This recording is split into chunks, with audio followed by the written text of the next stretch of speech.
తెలకపల్లి రావు గారు నిన్న మనం చూసాం. నట్టికుమార్ గారు ఇంకా మరికొంతమంది చిన్న నిర్మాతలు కూడా చిరంజీవిని కలిశారు. ఈరోజు కార్మికులకు సంబంధించిన ఫెడరేషన్ మీటింగ్ జరుగుతోంది, చిరంజీవిని కలబోతున్నారని. మీ అంచనా ఏంటి? ఎందుకంటే 15 రోజులుగా మీరు ఫాలో అవుతున్నారు, దీనిపైన చాలా అభిప్రాయాలు కూడా మీరు చెప్పారు. అంటే ఏదో ఒకటి మధ్య మార్గంగా పరిష్కరించుకోవాలి, కార్మికుల కష్టాన్ని తక్కువగా చూడకూడదన్న అంశాలని చాలా సందర్భాలు మీరు లేవనెత్తారు. మరి ఈరోజు క్లైమాక్స్ అనుకోవచ్చా? మెగా ఫార్ములా ఏమై ఉండొచ్చు చిరంజీవి చేతిలో? మెగాస్టార్ దగ్గరికి వెళ్ళడం అది మంచి విషయమే. కేవలం ఆయన మెగాస్టార్ గానే కాకుండా పరిశ్రమలో అందరికీ ఆమోదయోగ్యమైన ఒక పెద్దగా కావాలి కాబట్టి వెళ్తున్నారు. మంచిది, శుభ పరిణామం. ఈ శుభ పరిణామం ఒక సరైన పరిష్కారానికి దారితీస్తుందని మనం ఆశించాలి. చిన్న నిర్మాతలతో మాట్లాడారు, ఆయన ముందు నుంచి ఒకే వైఖరితో ఉన్నారు కదా. అందరితో మాట్లాడిన తర్వాత తప్ప నేనుగా ఏదో పెదరాయుడు లాంటి పరిష్కారం చెప్పే అవకాశం లేదు కూడా. నిజానికి పరిశ్రమలో పెదరాయుళ్ళు కొంతమంది కొంత ప్రతిష్టంభన దీన్ని సృష్టించారనేది స్పష్టంగా కనిపిస్తుంది. ఇప్పుడు చిన్న నిర్మాతలు అందరూ వెళ్ళి నిన్న కలిసినప్పుడు చెప్పుంటారు, సతీష్ ఎప్పుడు చిన్నవాళ్ళకు మధ్యలో పెద్ద సమస్య ఏమి ఉండదని.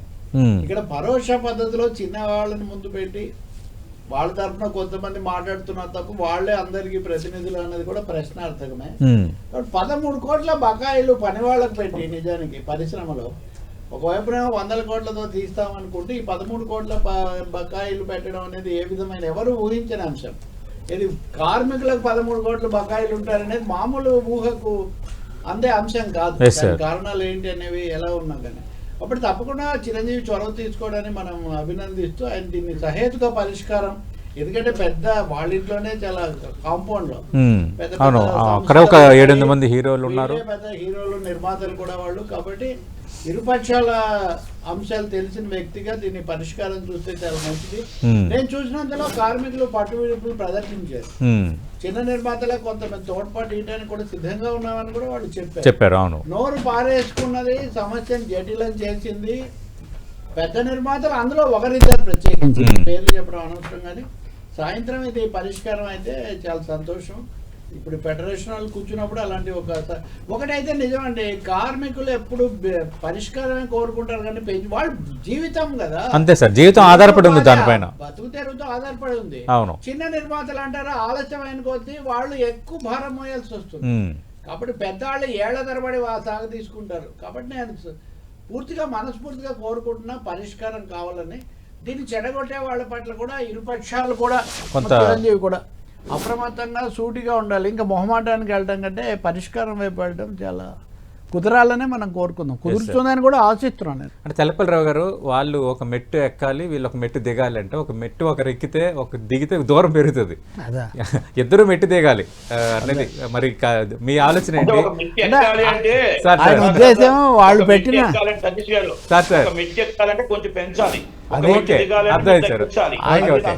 ఆయన చెప్తుంది నేను ఇక్కడే ఉంటాము. Right sir, right sir. Satish ఆయన చెప్పింది నిజమే, నట్టికుమార్ చెప్పింది పట్టు విడుపులు లేకుండా ఏమి పరిష్కారం కాదు. మీరు ఒక విషయం గుర్తించండి, చిరంజీవి రంగంలోకి వచ్చి ఇంత క్రియాశీల పాత్ర తీసుకోవటం అంటేనే పరిష్కారం దిశలో అది ఉంది, మేము విన్నాము అని పట్టు విడుపులో రాబట్టే వీళ్ళు అక్కడికి వెళ్ళటం ఇంతగా 4 అడుగులు వేసారు ఇప్పటికే. ఇంకా చివరి కీలకమైంది ఆర్థికమైంది, తర్వాత పనికి సంబంధించింది, వాటి మీద కుదురుతుంది అనుకోవాలి. ఆయన అన్నట్టుగా అందరి వాడే అయినవాడే అందరికీ, అయినా అందరి ఎవరికైనా ఆ పాటలో 2 వాళ్ళు అయిన. కాబట్టి అందరినీ ఆ దృష్టిలో పెట్టుకొని పరిష్కరించాలి. ఖచ్చితంగా కార్మికులకు అయితే తగ్గించడమో అన్యాయం చేయడమో జరగదు కదా, అంతవరకు మనం భావించవచ్చు. కొన్ని సెక్షన్స్తో కొన్ని ప్రత్యేకమైన సమస్యలు ఉన్నాయి, అలాగే కొందరు నిర్మాతలతో కొన్ని అంశాలు ఉన్నాయి. వాటికి కూడా కలిసి వచ్చేట్టుగా మీరు గమనిస్తే ఫెడరేషన్ వాళ్ళు మేము సర్దుకుంటాం వాళ్ళ కోసం అని కూడా వాళ్ళు చెప్తున్నారు. మీరు ఓవరాల్ ఫ్రేమ్ వర్క్ కుదిరిన తర్వాత మిగతా పెద్ద సమస్య కాదండి. పెద్దక్క బోలు తెగితే చిన్నక్క బోలు అదే తెగుతుందని ముందు ఆ ఫ్రేమ్ కనుక తేలిందంటే మిగతావన్నీ మన నటికుమార్ లాంటి వాళ్ళందరూ చిన్న చిన్న ఫార్ములాలు చెప్తారు, అది అయిపోతుంది నేను అనుకుంటున్నా. ఆశాభావంగా ఉన్నారు. కార్మిక సంఘాలతో కూడా మాట్లాడినప్పుడు వాళ్ళు కూడా 15 రోజులు ఇదంతా అయిపోతుంది, దీనివల్ల ఇంకా నష్టం పెరుగుతుంది వీళ్ళకు, చిన్న వాళ్లకు అది కూడా ఉంది. కాబట్టి ఇది ఎంత తొందరగా ముగిస్తే అంత మంచిది, అది అవుతుందనే నేను అనుకుంటున్నా. ఎందుకంటే మెగాస్టార్ ఇంత చొరవ తీసుకున్నాడు అంటే ఆయన ఖచ్చితంగా ఒక ఫార్ములా కొంతమందికి మాట చెప్పగలిగిన ఇది కూడా ఉంది. కాబట్టి మీరు ఈ మాటలు అనకూడదు అని వాళ్ళకి చెప్పడం అది చేయొచ్చు. ఓకే.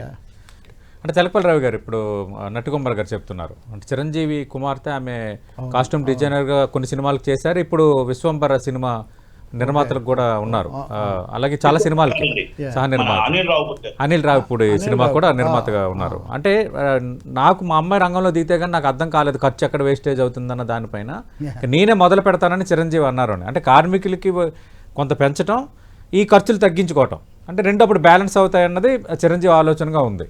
అంటే ఖచ్చితంగా అవన్నీ చేయొచ్చు. ఇప్పుడు unproductive expenditure, wasteful boastful expenditure కొన్ని అలవాటైపోయాయి. కొంతమంది అదే పనిగా తమ సొంత ప్రయోజనం కోసం పక్కదో పట్టించినవి కూడా ఉంటాయి. అవి ప్రొడక్షన్కి కానీ వర్కర్స్కి కానీ ప్రొడ్యూసర్కి కానీ ఎవరికి ఉపయోగం లేనివి. ఇవన్నీ బహుశా కింద నుంచి వచ్చిన మనిషి కాబట్టి ఆయనకి ఇవన్నీ చాలా పూర్తిగా తెలిసినటువంటి అంశాలు స్వానుభవంలో కూడా తాజా కూడా చూసుండొచ్చు. అవన్నీ చేయించండి. ఇప్పుడు కార్మికుల సంఘాలకు అది ఇంపార్టెంట్ కాదు కదండి వాస్తవానికి. వాళ్ళ పేమెంట్స్ అవి సకాలంలో ఇవ్వటము, అలాగే కాల్ షీట్లు, ఆ పని గంటలు, వీటి గురించినటువంటి ఎప్పటి నుంచి ఎప్పటి వరకు చేయటం, ఇవే చాలా కీలకమైనవి. ఒక అడుగు వేసి కొంత కథలకి వస్తే తర్వాత మిగిలిన పరిష్కరించుకోవచ్చు అన్నది ఫస్ట్ స్టెప్. ఏదో దాని దిశలో నడుస్తున్నట్టుగా ఉంది. Chiranjeevi can set the model. ఆయన మొదలు పెట్టారు కాబట్టి దీన్ని ఆ విధంగా తీసుకుంటే మంచిదే. వీళ్ళందరూ దానికి వస్తున్నట్టే కనిపిస్తుంది మనకు చూస్తే. ఇంకోటి సినిమా పరిశ్రమలో తళతళలు ఎన్నున్నాయో దానికి సంబంధించిన అనవసరమైన వృధా చాలా ఉంటుంది. అది నిజంగా ప్రొడక్షన్ కాస్ట్ ఇవన్నీ తగ్గించుకుంటూ ఒక పద్ధతి ప్రకారం వెళ్తే ఇంకా సులభంగా మంచి సినిమాలు తీసే అవకాశం, అనేక మందికి అవకాశాలు కూడా వస్తాయి. ఈ సమ్మె ఆ విధంగా పరిశ్రమకు పరోక్షంగా కూడా ఉపయోగపడుతుంది. ఒకసారి తమ ఆత్మ పరిశీలన చేసుకోవడానికి దండగమారి భారాలు, ఓవర్ హెడ్స్ అవి ఎవరికి ఉండవు.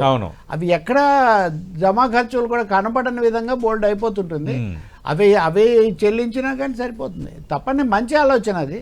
ఈ వృధా వాటిని తగ్గించాలి. అంటే ఇండస్ట్రియల్ ఐక్యతకు సంబంధించి కూడా ఇప్పుడు చర్చ జరుగుతుంది. ఇన్ని రోజులు సమ్మె జరగడం ఏంటి, ఎందుకు తేల్చుకోలేకపోయారు అన్నది ఒకటి. రెండోది, లేటెస్ట్గా నిర్మాత అల్లు అరవింద్ ఒక కామెంట్ చేశారు. ఎవరికి వాళ్ళు కుంపటి పెట్టుకుంటున్నారు, జాతీయ అవార్డు వచ్చినా సన్మానం జరగలేదు తన కొడుకు కానీ. దాని మీద కూడా చర్చ జరుగుతుంది. అంటే స్వీయ అనుభవంలో వస్తే కానీ మీకు తెలియదు అన్నది మరి అంటే వేరేగా చర్చ జరుగుతుంది. అదేదో 2-3 సామెతలు తనదాకా వస్తే కానీ ఇది అవదని, తల తిరిగితే కానీ తత్వం బోధపడదని మనకు చాలా ఉన్నాయి. ఇప్పుడు అల్లు అరవింద్ అన్నదేమో ఆ కాంటెక్స్ట్ ఇంకోటి. ఆయన అన్నదాంతో కూడా నేను పూర్తిగా ఏకీభవించలేను. మన సినిమా పరిశ్రమలో కల్చర్ కొరబడుతుంది అన్నాడు ఆయన. కల్చర్ అనేది అనేక సందర్భాల్లో వాళ్ళకు వచ్చినప్పుడు వాళ్ళ అనుభవాలు, వాళ్ళ ఉద్వేగాలను బట్టి అది ఆధారపడి ఉంటుంది. కానీ పరిశ్రమ ఒక విజయం సాధిస్తే అందరూ దాన్ని భాగం పంచుకోవాలి. సతీష్కి వచ్చినా ఇంకోరికి వచ్చినా దాన్ని భాగం పంచుకోవాలి, మనస్ఫూర్తిగా సంతోషించాలి అన్నది మటుకు నిజం. ఇప్పుడు 7 జాతీయ అవార్డులు వచ్చాయి, దాని మీద కూడా వివాదాలు ఉన్నాయి. అది వివాదాలు, భిన్నాభిప్రాయాలు ఎప్పుడు ఉంటాయి, ఉండాలి కూడా. కానీ సొంతంగా నాది అనుకోకపోవడం ఇక్కడ వస్తున్న సమస్య. నిజంగా అదే నేను అంటుంది. దీంట్లో మేజర్గా మనకు వస్తున్న బ్రేక్ త్రూ ఏమంటే, చిరంజీవి లాంటి వ్యక్తి చొరవ తీసుకొని రావటము, ఆయన చుట్టూ ఇప్పుడు చాలా కాలం పెద్ద దిక్కెవరు, బిగ్ బాస్ ఎవరు, ఈ చర్చలు చాలా చేశాం కదా. ఇప్పుడు ఆ సమస్య ఒక సహేతుకమైన మామూలు పరిష్కారం వచ్చినట్టే భావిస్తున్నాను నేను. ఒక మీటింగ్ పాయింట్, ఒక మీటింగ్ పాయింట్, అంగీకారయోగ్యమైన మధ్యవర్తులు, పెద్ద మనుషులు ఉంటారు. అది ప్రజాస్వామ్య పద్ధతుల్లోనే ఉంటారు. ఏదో వాళ్ళు చెప్తే వినటం సమస్య కూడా కాదు ఇది. వాళ్ళు అందరి మాట విని అందరూ వినదగిన ఒక మాట చెప్తారు. అదే ప్రజాస్వామ్య పద్ధతి. ఆ దిశలో రావటం నిజంగా అల్లు అరవింద్ చెప్పిన దానికి ఇది ఒక విధంగా ఐక్యత వైపు వెళ్ళటం అన్నది మంచి విషయమే. నేను అంటున్నాను, నోరు పారేసుకున్న వాళ్ళు కొంతమంది ఇప్పుడైనా వాటిని కొంచెం చక్కదిద్దుకొని అపశృతులు తగ్గించుకుంటే మంచి శృతి మయంగా తెలుగు సినిమాలో ఐక్యతారాగం వినిపిస్తుంది అనుకుంటున్నా. అది కూడా కార్మికుల పక్షంగా జరగడం మరి మనం సంతోషించాలి. చిన్న నిర్మాతలు, కార్మికులు, అది చాలా స్వాగతించదగిన విషయం. వాళ్ళు ఫోకస్ చేయగలిగారు తమ అంశాలు. భారీ రేట్లు, పెద్ద పెద్ద మాల్స్, మల్టీప్లెక్స్ల మీదే ఉన్నదాన్ని దిగిరాను దివి నుండి భూమికి అన్నదాన్ని ఆయన అన్నట్టుగా కిందకు వచ్చింది. ఇప్పుడు అది మంచి విషయం. ఇక్కడ తప్పకుండా చిన్నవి పరిష్కారం అవుతాయండి. మేజర్ డెడ్ లాగ్ అయిపోయాక పరిష్కారం అవుతాయి. అరవింద్ లాంటి మెగా నిర్మాతలు ఎందుకు ఈ సమస్య విషయంలో అంతా కొంత ఇప్పుడు ఆయనే ఉన్నారు సతీష్, కొంత దూరంగా ఇప్పుడు ఉన్నట్టు. ఆ నలుగురు అని మొదలే, ఆ నలుగురిలో నేను లేనని అల్లు అరవింద్ గారు అన్నారు ఆయన అనుకోండి, చెప్పుకున్నారు. అవును. అంటే వేరే కుంపటేం కాదు కదా అది. అలా అన్నంత మాత్రానది నా ఆలోచన వేరు, నేనేదో వేరేనా ఆయన అన్నారు.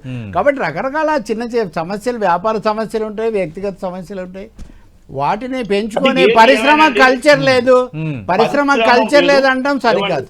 అంటే తెలపల్లి రావు గారు, దాసరి నారాయణరావు తర్వాత ఇండస్ట్రీకి ఎవరు పెద్ద అన్న చర్చ చాలా రోజుల నుంచి నలుగుతూనే ఉంది. సరే, ఇలాంటి ఇష్యూస్ వచ్చేటప్పుడు చిరంజీవి కొంత ఇన్వాల్వ్ అవ్వడం, అలాగే కోవిడ్ టైంలో చిరంజీవి తన సొంత ఖర్చుతో కార్మికులు వీళ్ళందరికీ 2-3 నెలలు నిత్యావసరాలు, కొందరికి అవసరమైన డబ్బులు ఇవ్వడం, ఇవన్నీ జరిగాయి.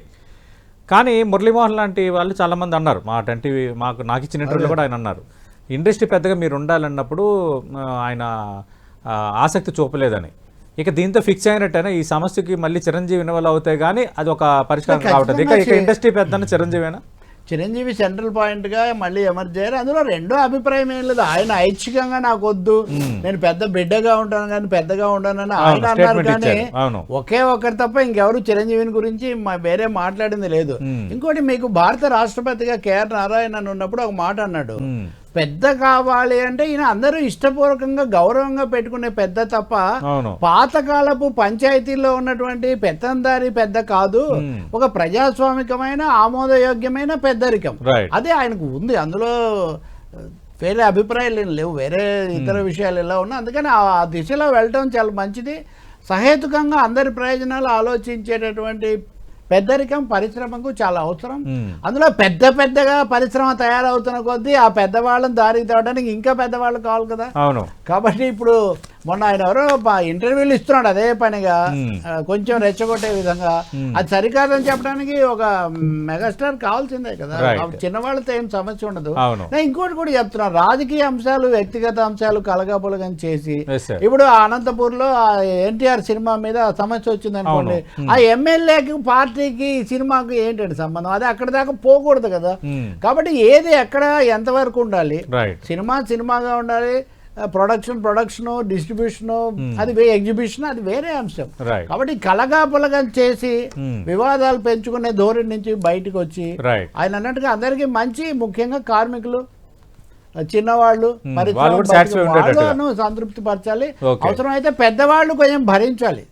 బాగా సూపర్ పెద్దవాళ్ళు 100 కోట్లు 1000 కోట్లలో మాట్లాడే వాళ్ళు ఇంకొంచెం భరించాలి కూడా అవసరమైతే. కింద వాళ్ళకు ఆ శక్తి వాళ్ళకు ఉంటుంది, వీళ్ళకి ఎక్కడ ఉంటుంది. కొందరు నోరు కూడా అదుపులో పెట్టుకోవాలి. నోరు కూడా, మనం కష్టాలు భరించగలం కానీ మాట పడితే అవమానాలు భరించలేరు ఎవరు, ముఖ్యంగా కార్మికులు. అది దృష్టిలో పెట్టుకోవాలి.